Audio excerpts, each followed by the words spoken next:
তুই আদায় করে দে বাবা, নইলে আমার এতগুলো টাকা একেবারে জলে যেতে বসেছে।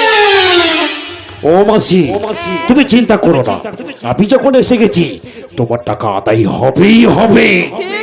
কারণ আমি রক্ত নিয়ে খেলি, তাই আমার নাম রক্তিম, রক্তিম হালদার, অবিশাল হিংস্র রয়্যাল বেঙ্গল টাইগার।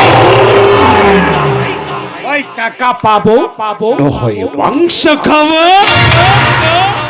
শিশির, আরে শিশির, বলি বাড়িতে কি কেউ নেই নাকি?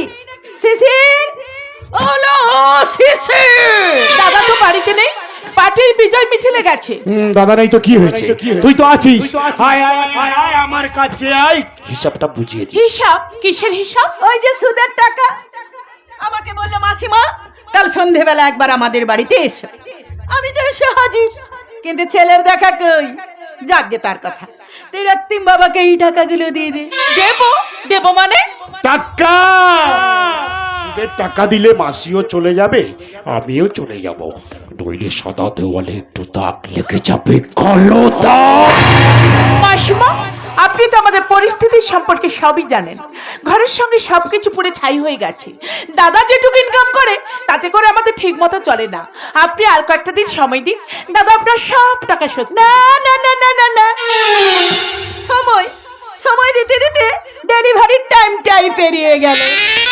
এই টাকা দিবি তো দে, নইলে তোরা এই ঘরে থাক, আমি শালা বাইরে দিয়ে তালা লাগিয়ে দিচ্ছি, এই ঘরে পচে পচে মর। না না না না, আপনারা দয়া করুন, আপনারা দয়া করেছেন বলেই তো এই কুঁড়ে ঘর বানিয়ে আছি। আপনারা যদি ঘরে তালা দিয়ে দেন তাহলে আমরা কোথায় যাব? অবশ্যই তোর কথাগুলো ফেলে দেওয়া নয়, কিন্তু তুই যদি আমার দুঃখ বুঝিস। বলুন আমাকে কি করতে হবে? আপনি যা বলবেন আমি তাই করব। আপনি যদি বলেন আপনার বাড়ি কাজের মেয়ে হয়ে আমি সব কাজ করে দেব। কাজের মেয়ে কেন হবি? তুই হবি আমার বেড পার্টনার। ওই মিন বউ করার জন্য আপনার বাড়ি মা নেই, বেড পার্টনার হওয়ার জন্য আপনার বাড়ি বোন নেই। সব মেয়েকে দেখলেই আপনার বেড পার্টনার করতে ইচ্ছে করে, তাই না? সে কি রে, যত সুদের টাকা বাড়ছে তত তার মুখে যেন খই ফুটছে। বেচারা এমন কি খারাপ কাজ করলো যে তোর রাগ একেবারে মাথায় উঠে গেল।